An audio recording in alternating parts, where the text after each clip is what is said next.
হরে কৃষ্ণ, রাধে রাধে। এখন শ্রীধাম মায়াপুরে কিন্তু প্রতি শনিবার ভগবানকে পরিক্রমা করানো হচ্ছে। তা আপনারা সকলে নিজে স্বচক্ষে দর্শন করুন। কারণ কি এত সুন্দর হচ্ছে এটা, আপনারা যারা যারা আগে মায়াপুর গেছেন তারা তা আপনারা দর্শন করেছেন, এবং কি যারা নতুন আছেন, যারা ভাবছেন যে মায়াপুর যাব, তাদের আমি বলবো একটাই কথা, আপনারা পারলে শনিবার যান।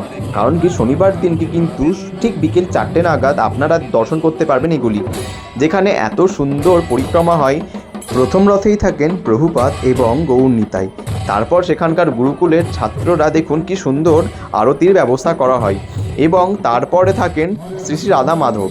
তো অপূর্ব সুন্দর লাগে সেই পরিক্রমা, এবং সেখানে ভগবানকে আরতি করা হয়, এবং ওখানকার মাতাজিরা এবং প্রভুরা খুব সুন্দর রোডে আলপনা করে থাকেন।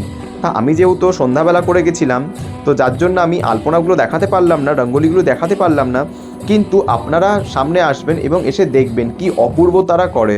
তো সকলেই আসুন ভগবানের কৃপা লাভ করতে 2026-এ। হরে কৃষ্ণ, রাধে রাধে।